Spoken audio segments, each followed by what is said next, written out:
Can a country's temperature make it poor?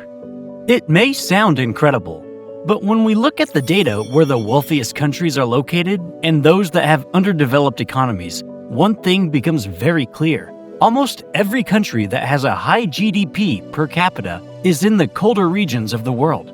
Conversely, nations with lower GDP per capita are typically found in the much hotter tropics regions.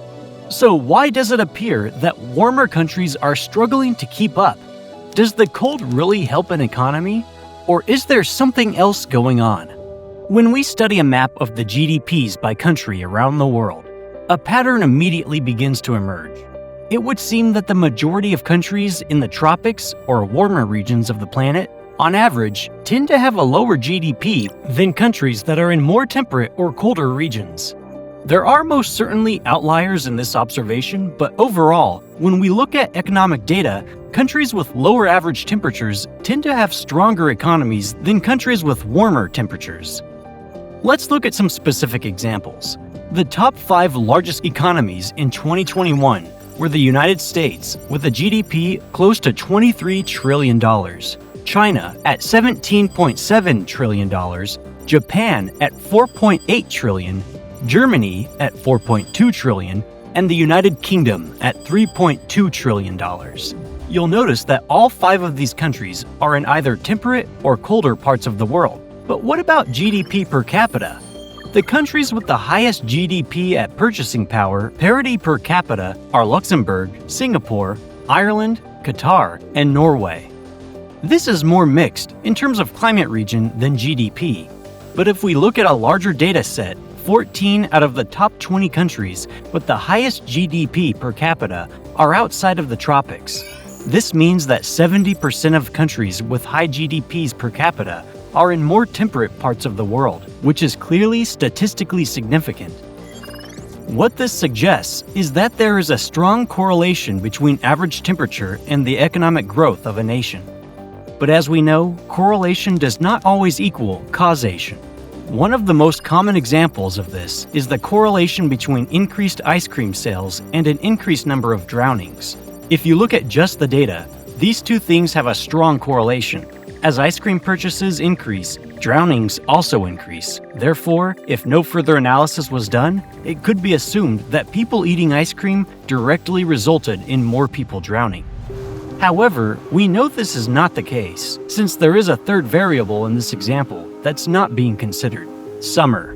Many people buy ice cream in the summer because it's hot, which is also the reason that more people go swimming. Therefore, both variables tend to increase at the same time as a result of warm weather, not because ice cream causes drownings. Whenever examining a cause and effect scenario, we have to analyze the data carefully and be careful not to jump to conclusions and assume that correlation equals causation, since there are a few reasons why it might not. The first, like in the previous example, is that there could be a third unknown variable that causes the two variables to correlate. Here, that third variable was summer. Then there is the possibility of data collection errors. Maybe the sample size was too small and not indicative of the cause and effect relationship overall. And finally, perhaps the pattern is just the result of random chance. It is very possible that two unrelated things can seem to be correlated, when in reality, it's just a coincidence. However, more often than not, when two things correlate but there is no causal relationship, it's because of an unknown third variable. So let's dive into the data around a region's temperature and its GDP and see what we might be working with here. When the average temperature and GDP per capita are compared between 98 countries around the world, the data seems to support the observation that the warmer a country is, the lower its GDP per capita is. The statistical analysis paints a clear picture that there is some type of correlation between these two variables. However, until we analyze the data further, we cannot conclude whether there is a causal link between temperature and GDP. So let's dig into the data even deeper. It would seem that there are two possibilities when examining the raw data. Either colder climate results in higher GDP, or countries that have high GDPs somehow cause the climate around them to become colder. We can immediately eliminate the second hypothesis because we know that the reason regions closer to the equator are warmer is because they receive more direct sunlight year-round, and areas of the planet that are colder receive less direct sunlight. Therefore, we can safely say that the temperature of an entire region is not influenced by how much money the countries in that part of the world make. So, the much more logical conclusion to draw from this data is that temperature somehow influences the economy of a nation. But we also know that there are many factors that can do this. Government stability, natural resources, credit rating, infrastructure, and many other variables contribute to a country's overall GDP. Therefore, in order to continue analyzing the connection between temperature and GDP, we need to make sure that the correlation between these two variables is statistically significant. In order to do this, statisticians use what is called the coefficient of determination, or R-square.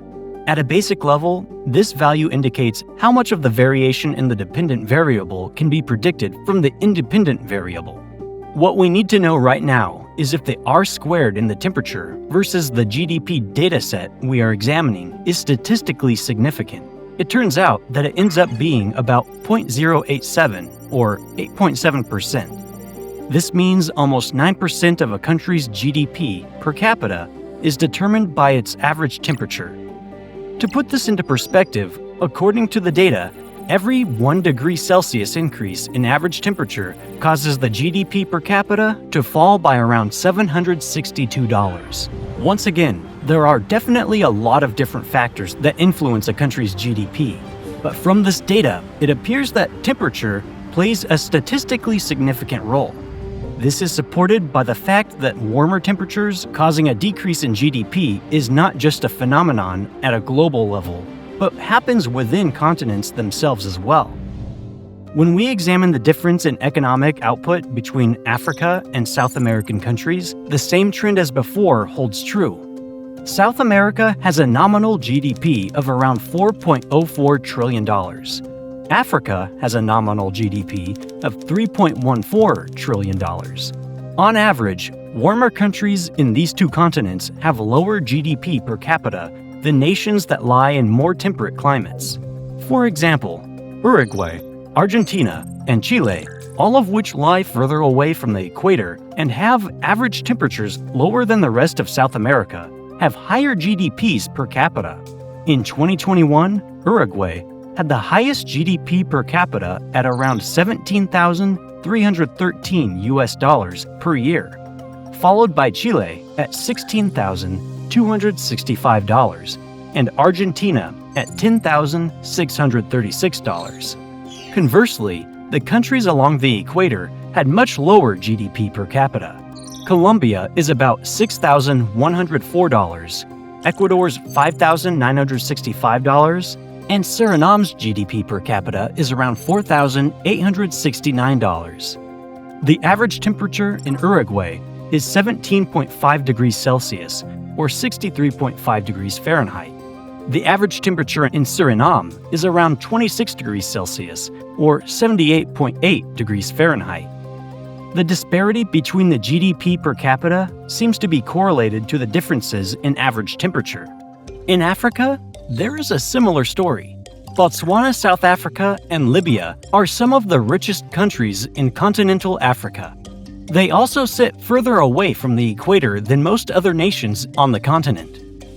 South Africa's GDP per capita is $7,055, Botswana's is $6,805, and Libya's is $6,357. At the other extreme, Burundi has a GDP per capita of $221.5. Sierra Leone's is $480, and the Democratic Republic of Congo's GDP per capita is about $577. There are a lot of other factors affecting the economies in Africa, but the trend between proximity to the equator, where annual temperatures tend to be high, and lower GDP seems to be corroborated in this data set as well.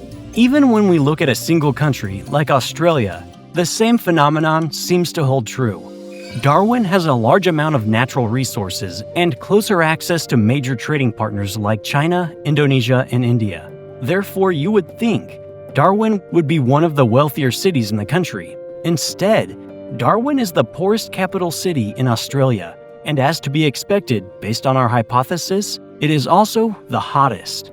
Darwin has an average temperature of 28.2 degrees Celsius, or 82.8 degrees Fahrenheit, thanks in part to its position in the northern tip of Australia, closest to the equator. On the other hand, you might expect cities like Melbourne and Sydney, which are further away from shipping lanes and lack the natural resources that Darwin has, to be poorer. And yet, they are the two wealthiest cities in the country. As you'd expect, the climates in Melbourne and Sydney are much more moderate, with annual temperatures around 60 degrees Fahrenheit or 15.6 degrees Celsius. In 2022, the city of Melbourne had a GDP of 215 billion Australian dollars. Sydney had a GDP of 141 billion Australian dollars. And Darwin only had a GDP of 9.8 billion Australian dollars. So even within a country, the proximity to the tropics can have an impact on an economy. To take it a step further, researchers at MIT have even studied whether warmer temperatures from year to year could affect economic output. It was found that within developing economies, an increase in average annual temperature by just 1 degree Celsius corresponds to a 1.1% decrease in GDP per capita. This was a startling find, as researchers noted that an economy that is going strong can be thrown into a recession with only a 3% shift in its GDP. So a sudden increase in temperature could result in serious economic impacts. But why do temperatures seem to play such an important role in a country's GDP? There are a number of reasons that warmer temperatures can correlate to a decrease in economic output, from decreased crop yields to worker productivity slowing when it's unbearably hot. In fact, it wasn't too long ago that entire governments would often have to shut down due to high temperatures and no air conditioning. What this means is that as global temperatures continue to increase as a result of climate change, entire economies could be threatened. It is clear that there is some kind of correlation between high temperatures and decreased economic output. We now need to look at the past and see what we can learn about this phenomenon from history. Then we can use the data we have today and examine exactly what is going on with the correlation between temperature and GDP. When we investigate the past, something surprising emerges. Unlike today, some of the most powerful and prosperous economies and empires in the world developed in the tropics or in areas where the average temperature was hotter than most. However, when we examine the way civilization formed and grew in the past, everything starts to become clear. And that's because before industrialization, if a civilization wanted to grow large, win wars, and spread influence, then it needed to sustain a large population. And in order to do that, it needed one very important thing: food, and lots of it. Thousands and even hundreds of years ago, agriculture and horticulture were the major industries of every empire and kingdom. And during this time, warm climates provided an advantage. If the weather was warm all or most of the year, crops could be grown virtually non-stop. This would eventually lead to soil degradation and sometimes famine. However, since there were a lot fewer people than there are today, new land could almost always be cleared and crop yields would rebound. This allowed warmer climates to support larger populations than colder climates in the past. The warm climates of Mesopotamia, Egypt, Central America, and India gave rise to some of the largest empires in the world. However, when you look at those very same locations today, they are, on average, less wealthy than countries in colder climates. That being said, while populations in warmer climates were growing and thriving, the populations in colder climates of the world weren't just sitting, waiting to be conquered by their warm weather neighbors. They were gaining a skill that would allow them to flourish in the future. Some researchers suggest that the cold climates, where the struggle to survive during winter months was common, may have actually led to innovations and practices that would benefit these parts of the world in centuries to come. The theory basically says that populations in cold climates would need to find innovative ways to increase crop yields and store them to make it through barrenness that accompanied freezing temperatures. This resulted in people hoarding and storing resources, building more complex structures to combat the elements, and planning for long-term growth and development. even if this was only happening at the family or community level. Populations in warmer climates, however, did not necessarily need to innovate in the same ways. That's not to say that these people weren't working hard to improve their lives or to innovate in their own way. But the environment they lived in did not require the same type of resource hoarding or annual challenges for survival that populations in the north had to contend with. If the status quo had remained the same and agriculture was the main industry of civilization, warmer territories would have continued to thrive economically. But that's not what happened. As industrialization reared its head, farming became less labor-intensive and crops could be gathered more quickly. An empire's strength was no longer contingent on it being able to grow crops all year round, as better storage devices were developed and trade opportunities expanded. It was during the age of exploration, the scientific revolution, and the industrial era that economic practices shifted, and many of the structures we see today took form. Today, economics are not dependent on how much food a country can grow, because whatever they need can be imported as long as there is money to do so. Instead, our global economy runs on technology, industry, and innovation. Once this shift in economics and wealth indicators occurred, strange things began to happen. Research suggests that in 1820, countries in tropical zones still had a gross national product, or GNP, per capita of around 70% of temperate zone countries.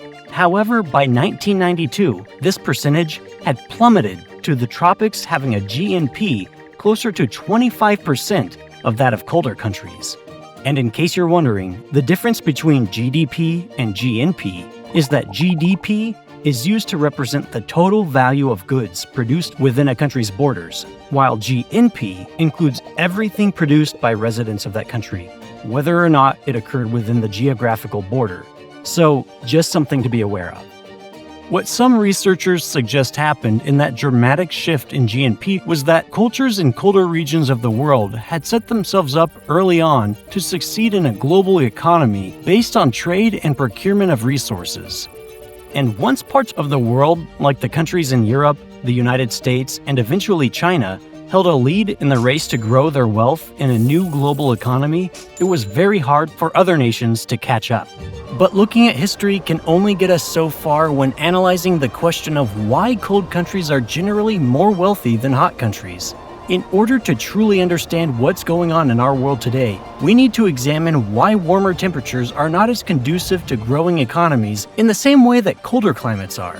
This question can be broken down into several parts. But before we do, let's make one thing very, very clear. All humans have the same capacity for innovation and growth. Populations who lived in colder climates in the past and the present are not smarter, stronger, or more resourceful in any measurable way than other people who live in warmer parts of the world. A lot of the reasons that nations in Europe became so powerful and colonized much of the planet had to do with two things. First, the environmental resources available to them, and second, dumb luck. For example, many mathematical principles we use today came from the hottest regions of the Middle East. Gunpowder that allowed Europeans to decimate indigenous cultures came from China. And crops such as corn, potatoes, and chocolate all were domesticated first in the Americas. There's a chance that any of these people could have colonized the world if things had played out a little differently, or if they were placed in Europe and allowed to thrive over the centuries in the same way. Therefore, it's important to remember that the reason colder countries are wealthier today than warmer countries has very little to do with the people themselves and has much more to do with the environment and resources available to them in the past and present. However, it is also important to note that human factors such as colonization, corrupt governments, and pointless wars very much have impacted economic growth around the world. As mentioned earlier, there are several factors that influence an economy, and temperature is just one of them. So, as we examine the causal effect between warm climates and lack of wealth, it is important to keep in mind that there are other variables at play as well. But key insights can also be gained by isolating the temperature variable and assessing how it impacts economies around the world today. Let's start with tech. Technology is one of the most lucrative economic sectors in the world today. In 2022, the information technology market reached $8.51 trillion and is expected to grow to $11.5 trillion by the year 2026. Needless to say, technology plays a huge role in a country's wealth. However, not all technology is created equal. Before cell phones and microchips can make a country incredibly wealthy, there need to be certain fundamentals in place. This is where the disparity between countries in a cold region and those in warmer regions begins. Nations in the tropics have fallen behind in two technology sectors. The first is agriculture. Although creating massive amounts of crops is not the same indicator of prosperity as it was further back in human history, it is still incredibly important. Countries in colder climates have been innovating and coming up with new ways to harvest and improve the yield of farmlands for much longer than countries in warmer climates, just out of pure necessity. Warmer countries simply didn't need to improve agricultural technology quite as quickly as colder regions did because of their climate, which has led to a reversal in these countries' populations. In 1800, the global population was just over 1 billion people. 200 years later, there are around 8 billion people on the planet. This means that countries that already had advanced agricultural technology were able to sustain their population more easily as advances in medicine and all sorts of other areas meant that population numbers began to ramp up. Unfortunately, for many countries in the tropics, this technology was not developed at the same pace as in colder climates, where seasonal shifts forced agricultural industries to find unique ways to feed their growing populations. In fact, out of the 12 countries with the largest and most advanced agricultural technology sectors, there isn't a single one that is located in the tropics, with the top 3 being the United States, the United Kingdom, and Canada. Now, rather than being forced to continue focusing on agriculture, many governments in colder countries can shift their attention to other, even more lucrative economic sectors, like communication technologies, advanced computers, and vehicles. Many countries in the tropics don't have the same agricultural tech advantage as colder countries. And with each year that goes by without abundant agricultural tech to improve crop yields, populations in poor, hot countries will be focused on trying to survive and put enough food on their tables rather than innovating and growing the country's economy. It should also be noted that the agricultural technology that was developed for temperate climates could diffuse across borders into other temperate climates.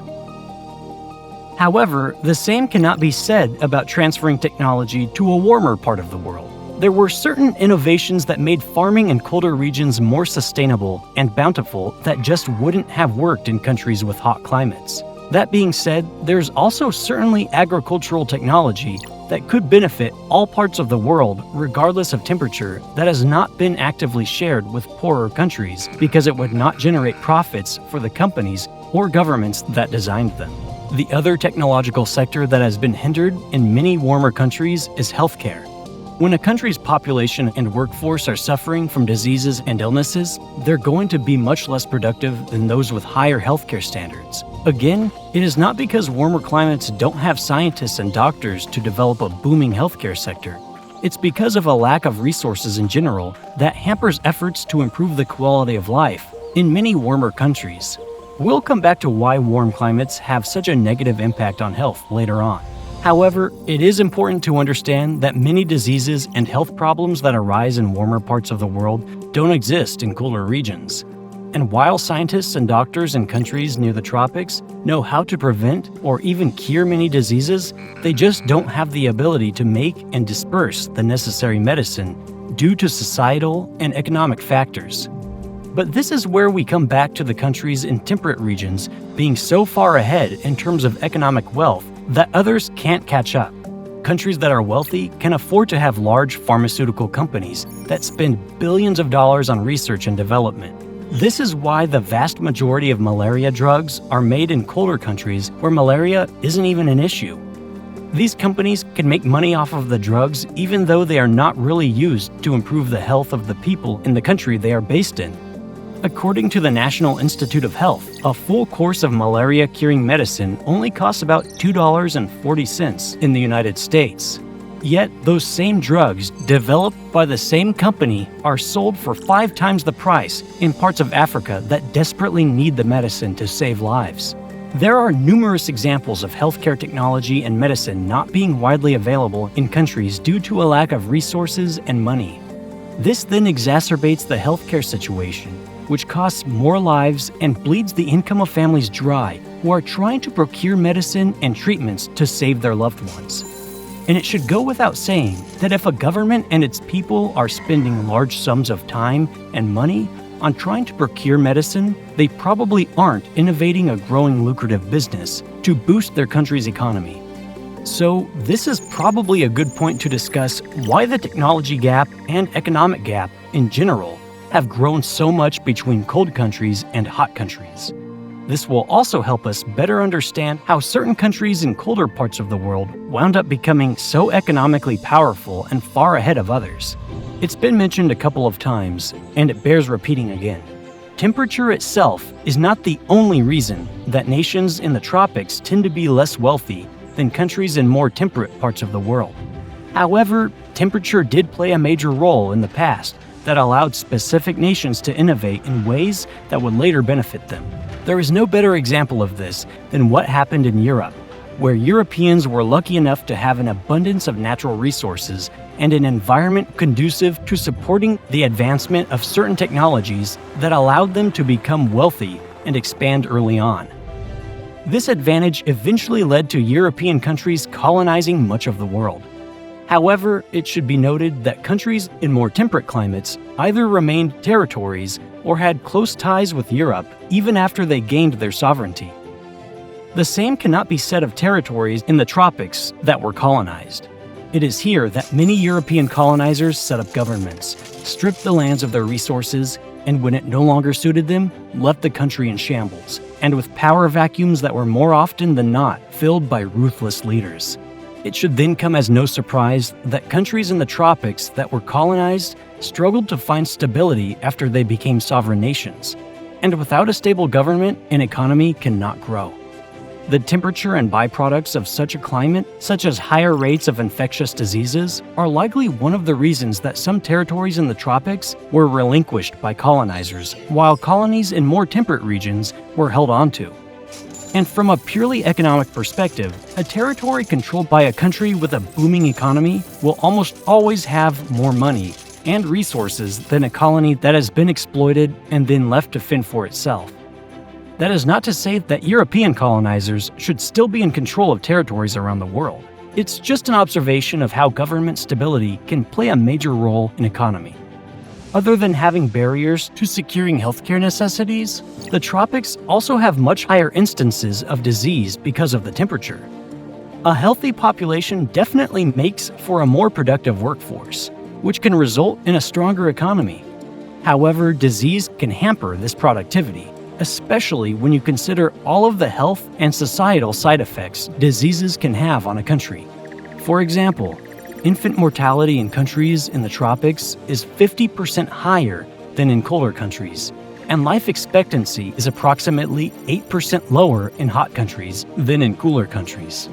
These numbers paint a grim picture of how temperature, public health, and the economy can all be intertwined.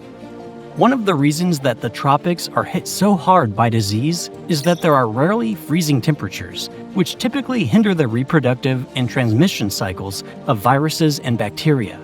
Instead, the pathogens have favorable conditions year-round, which allows them to infect more hosts than in colder climates.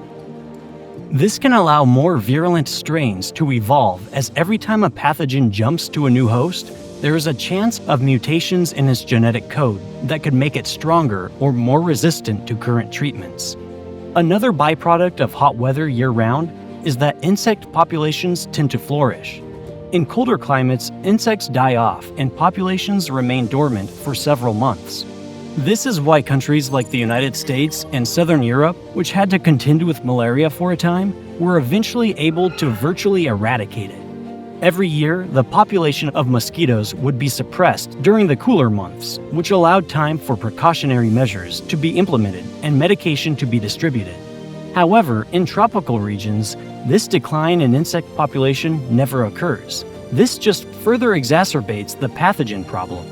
It also leads to some major problems in other sectors of a country's economy as well. Even if agriculture isn't the most important sector of an economy, it is still critical for feeding a population and generating revenue through exports. However, contrary to what you might believe, hot, sunny weather year-round is not conducive to growing crops. For staple crops like rice, maize, and wheat, productivity and yield is actually much higher in temperate zones than in tropical ones. It's estimated that productivity for these plants per hectare is about 50% higher in countries with temperate climates. This can largely be attributed to many of the same factors mentioned before. Insects and pests are a huge problem for farmers in the tropics. Without the frost and cold seasons to push down their numbers, pests consume entire fields of crops throughout the year. This means that more pesticides are sometimes used, which is not only expensive, but result in considerable environmental damage and degradation of the soil and water supply. This in turn creates less fertile fields, which then exacerbates the lower productivity of crops in the tropics. It will almost always be more affordable for developing economies to produce their own food rather than importing it. So, as farmers struggle to grow more crops in tropical regions, governments need to import more grain, fruits, and vegetables from other countries. This is costly and only puts more monetary burden on the population and economy as a whole. Also, the food being imported oftentimes comes from countries in temperate regions that have a surplus, which only leads to those economies growing even more, while countries in the tropics spend money to feed their populations. The top exporters of crops as of 2022 were the United States, which exported around $118 billion in crops, the Netherlands, which exported $79 billion in crops, followed by Germany and France, which each exported around $70 billion in crops. So it becomes quite clear from the data that countries in temperate regions are growing and selling more crops than countries in the tropics with higher temperatures. Seasonal variability is also very important for growing crops because frost and snow allow for buildup of organic matter that, when broken down, creates fertile topsoil. In the tropics, any organic matter lying on the surface is quickly broken down by insects and microbes such as bacteria and fungi. The quick decomposition does not allow large amounts of nutrients to be recycled back into the soil, and therefore the farmland can quickly become void of organic matter, which makes the land bountiful. Some research suggests that even though agriculture isn't as important to a nation's economy as it once was, past agricultural success allowed certain nations to accumulate huge amounts of capital early in history. Once these countries gained a head start in economic growth, it became very hard for other economies, especially those that were left in shambles after colonialism, to catch up. Of course, there are exceptions to every rule, and we are about to examine several nations that beat the odds and are prospering in the tropics. But before we do that, it is worth mentioning that all of the economic, health, and agricultural problems that countries in hotter climates are dealing with could be remedied. We have the technology to increase crop yields, even in some of the hottest places on the planet. We have access to medicine that could suppress or even wipe out infectious diseases that are plaguing countries in the tropics. We have the ability to form trade partnerships that would be mutually beneficial without taking advantage of a nation with a developing economy. As a species, we overwhelmingly choose not to do these things, especially at the highest levels of government and business. We live in a global economy where making a profit is more important than providing everyone with basic human rights. But maybe in the future, there will be a species-wide cultural shift to share technology, information, and medicine for the betterment of everyone. Despite having the cards stacked against them, some countries in the tropics have thriving economies. They are few and far between, but it does seem possible that if other economic factors such as political stability, technological advancement, and plentiful natural resources outpace the damage done by hot temperatures, even nations in the tropics can have thriving economies. Perhaps the most prevalent example of this is Singapore. This island country and city-state sits just to the north of the equator, putting it in one of the hottest ecological zones in the world. The average temperature in Singapore is between 25 to 31 degrees Celsius, or 77 and 88 degrees Fahrenheit. However, it is rare that it ever gets much colder than this, meaning there are no months with temperate weather. Singapore also has a GDP per capita of around $118,887, which is the second highest in the world after Luxembourg. So how does Singapore have such a thriving economy? A lot of it has to do with the location of the city, along with key waterways that ships need to pass through in order to get from the Indian Ocean to the South China Sea and the rest of East Asia. This has made Singapore one of the trade capitals of the world. This, along with low taxes, few capital restrictions, and liberal immigration policies, has allowed the nation and its people to thrive despite being a warm weather country. Then there are countries in the Middle East, like Qatar, the United Arab Emirates, and Bahrain, which are all in the top 20 wealthiest nations in the world. In Qatar, the temperature is normally over 30 degrees Celsius, or 86 degrees Fahrenheit, every day of the year. In the UAE, the temperature ranges from 14 degrees Celsius to 41 degrees Celsius, or 57 degrees Fahrenheit to 106 degrees Fahrenheit. What is clear is that the temperatures in these regions rarely, if ever, dip below freezing, and there is little seasonal variation. However, this hasn't stopped them from amassing an enormous amount of wealth. But, unlike nations in Central Africa and the middle of South America, these countries have enormous amounts of oil, which is sold all around the world. And this single export literally fuels the entire economy of these countries. But fossil fuels won't last forever. When the oil runs out, so will the money. And once oil-rich nations may end up looking very similar to how other countries of the tropics do today. Then there is the other end of the spectrum. Not every cold country has a booming economy. North Korea is definitely in a cooler climate, where temperature in the winter months can reach as low as negative 26.5 degrees Celsius or negative 15.7 degrees Fahrenheit in some parts.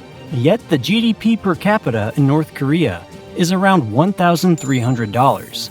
This is unsurprising due to the stranglehold Kim Jong-un has over the country and the general lack of willingness to deal with any Western nations. The political dictatorship and isolationist policy against much of the world by North Korea has led to this temperate zone country being one of the poorest in the world. Then there is Russia. This nation literally encompasses almost all of the temperate zone of Asia, yet its economy is in shambles. But this isn't due to Russia not having resources or being technologically underdeveloped, but because the country is led by a power-hungry dictator and an authoritarian regime. Putin's war in Ukraine has led to sanctions being imposed on Russia, which is beginning to drive its economy into the ground. The Russian economy could be one of the largest in the world, but political actions and the war have led to a GDP per capita of around $12,000, putting it at 63rd from the top on the list of wealthiest nations. So what does the future hold?